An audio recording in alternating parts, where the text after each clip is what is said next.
बिस्मिल्लाहिर्रहमानिर्रहीम। अस्सलाम वालेकुम। कैसे हैं आप? आई होप कि आप सब ठीक होंगे। आज हम बनाएंगे घिया का, जिसे कद्दू भी कहते हैं, उसका रायता। ये बहुत ही इजी और झटपट हम बनाएंगे और ये बहुत ही टेस्टी बनेगा।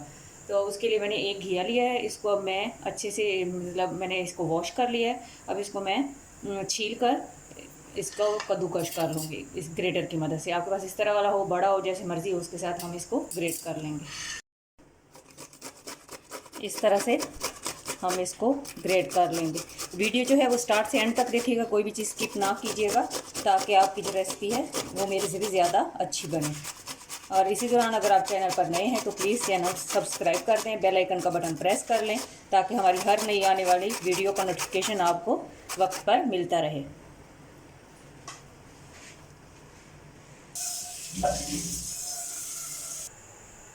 जी, इस तरह पैन में मैंने थोड़ा सा पानी लिया, 1.5 गिलास पानी होगा, उसको मैंने रख दिया। और ये जो ग्रेट किया हुआ घिया कद्दू है वो भी इसके अंदर मैं ऐड कर दूँगी। बिस्मिल्लाहिर्रहमानिर्रहीम। बिस्मिल्लाह पढ़ते हुए खाना बनाया करें, इससे एक तो खाने में बरकत होती है और दूसरा खाना जो है बहुत ही लजीज बनता है।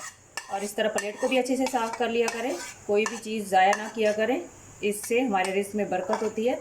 क्योंकि जो रिस्क है वो बहुत बड़ी नेमत है, हमें इस नेमत का शुक्रगुजार होना चाहिए और इसको हमें ध्यान से इस्तेमाल करना चाहिए।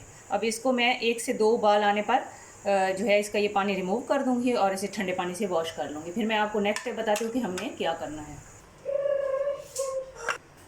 जी, ये देखिए माशाल्लाह अल्हम्दुलिल्लाह हमारा घिया जो है वो मैंने 1-2 बॉयल आने के बाद उसका पानी नहीं रिमूव कर देता और ठंडे पानी से इसको वॉश कर लिया। ये मेरे पास 1 kg दही है और बहुत अच्छे से चिल हुई हुई।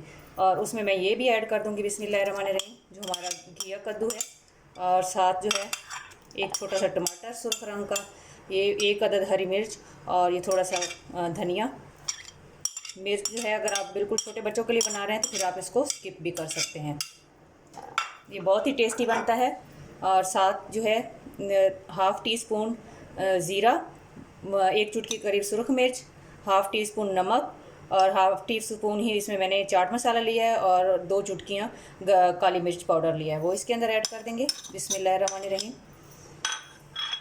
और साथ एक मीडियम साइज़ की प्याज थी, उसको मैंने इस तरह चॉप करके ठंडे पानी में भिगो दिया था और उसका पानी रिमूव कर लिया है। हर चीज़ अच्छे से ठंडी होनी चाहिए।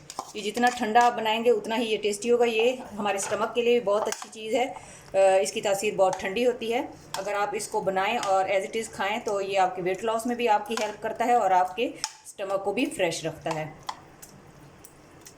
ये हमारा रायता जो है वो बिल्कुल बनकर रेडी हो चुका है। इसके ऊपर हल्का सा चाट मसाला स्प्रिंक कर लें, इससे जो है इसकी लुक और ज़्यादा ज़बरदस्त होगी। ये जितना देखने में टेस्टी लग रहा है उतना खाने में भी बहुत ही टेस्टी है। ज़रूर बनाइएगा और अपना फीडबैक दीजिएगा कि आपको ये कैसा लगा। अगर आपको थोड़ा सा भी लगे कि मैंने आपको कुछ अच्छा सिखाया तो प्लीज़ एक लाइक कर दें।